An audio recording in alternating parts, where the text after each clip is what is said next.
You're watching the Global Goal Studio, and right now we're talking about youth activism and the climate crisis with Vanessa Nakate, Amber Yang, and Alexandria Villaseñor.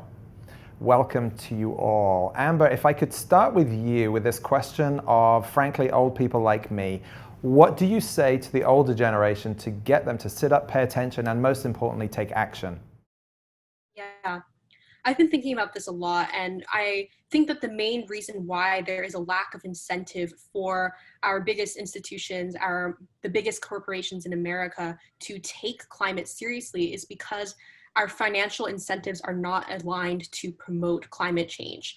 A lot of companies would rather take unsustainable approaches to manufacturing because it is very good for their unit economies. So until there is a clear change in our politics about whether or not, or like a tax for these companies or something to realign their financial incentives, it's really hard for these corporations to do so. So what I would say to older generations and the older generation in general is that, yes, even though these corporations are not taking immediate action, it isn't because this issue is not important. It is because our society's values are misaligned right now.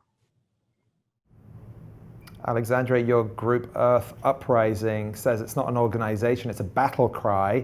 What does that mean to you? I think the reason why we say it's a battle cry and it's a movement of young people is because our generation, it's coming from the generation that will be ultimately the most impacted by the climate crisis. The climate crisis will impact every aspect of our life cycle. It will impact where we go to school, our education, what kind of job we have. So many young people are even having conversations about whether they want to have a family or not. And so the climate crisis has really fallen on the shoulders of us to make sure we mitigate the worst effects of it.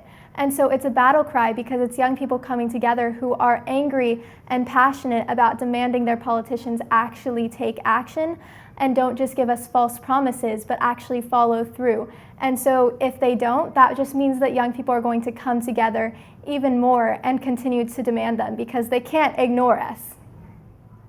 Excellent.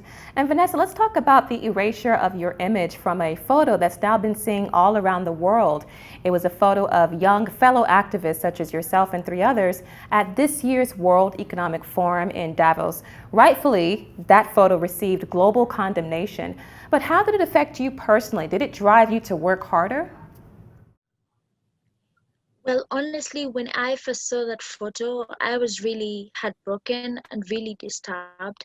And I questioned my value and my presence at the press conference and my presence in Davos at large.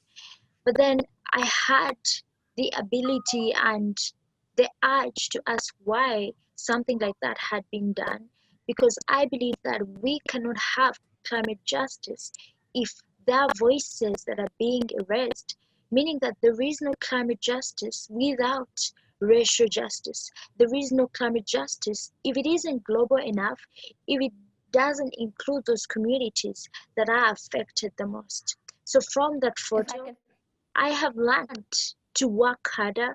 I have learned to speak up louder because I have seen the power of speaking up. If there is an injustice, then you speak up against it. Because when you do, then you don't expect to see it happen again.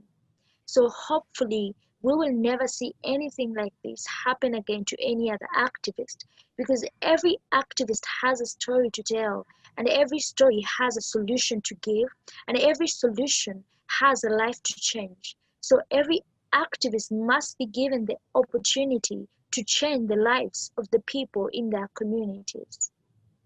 And Amber, you've spoken at length about changing the perception of what people expect a scientist to look like. How are you hoping to change those expectations?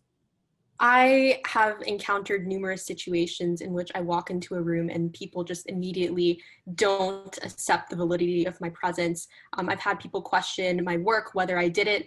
And I've honestly, many times I almost stopped. I wanted to completely study something different, change the trajectory of my career. And what I would say to young girls who are aspiring to be scientists is that no, you should not listen to what other people tell you just because you don't fit a certain mold, you don't look a certain way.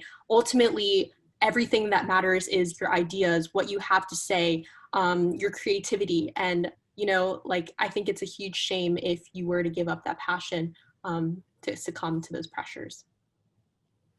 Amber, Alexandria, and Vanessa, stay with us. We're going to take another quick break. We'll be right back. You're watching the Global Goals Studio.